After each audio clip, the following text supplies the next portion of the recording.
Right ఇక ముఖ్యమంత్రి ఎవరొచ్చినా రంగారెడ్డి జిల్లాలోని భూములను అమ్ముతున్నారని అన్నారు పట్నం మహేందర్ రెడ్డి. జిల్లా అభివృద్ధికి నిధులు అందించడం లేదని ఆరోపించారు. శాసన మండలిలో ఈ విషయాన్ని ప్రస్తావించారు ప్రభుత్వ చీఫ్ విప్.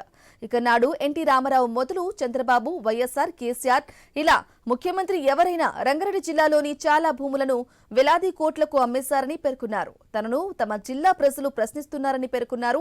ఈ ప్రభుత్వమైన రంగారెడ్డి జిల్లాలో అమ్ముతున్న భూముల ద్వారా వచ్చిన డబ్బులలో జిల్లా అభివృద్ధి కోసం కనీసం 40% కేటాయించాలని తెలిపారు.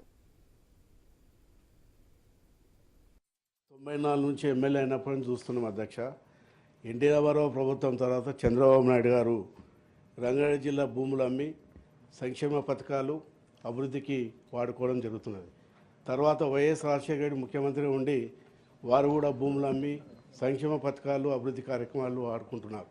దాని తర్వాత కేసీఆర్ గారు అమ్మినారు. మళ్ళీ ఈ ప్రభుత్వంలో కూడా మొన్న కూడా ఎకరకు 150 కోట్లు వచ్చే విధంగా కూడా అమ్ముకోవడం కూడా జరుగుతుంది. కాబట్టి ఈ రంగారెడ్డి జిల్లా భూములు అమ్ముతున్నారు, మీరు ఏం చేస్తున్నారని చెప్పి అడిగితే మాకు దగ్గర సమాధానం లేదు అధ్యక్ష. మేము అభివృద్ధి కార్యక్రమాలు చేయమనండి, ల్యాండ్ అమ్మి సంక్షేమ పథకాలు ఇవ్వమనండి. కొంత ఆ వచ్చిన ఏదైతే కోట్లాది రూపాయలు వస్తున్నాయో దాని నుంచి రంగారెడ్డి జిల్లాకు 30% ఇస్తారా, 20% ఇస్తారా, 50% ఇస్తారా, ఆ అమౌంట్ ఇచ్చి మిగతా అభివృద్ధి కార్యక్రమాలు వాడుకుంటారో సంక్షేమ పథకాలు వాడుకుంటారో దీన్ని మీ ద్వారా మరి ప్రభుత్వాన్ని కోరుతున్నాం అధ్యక్ష.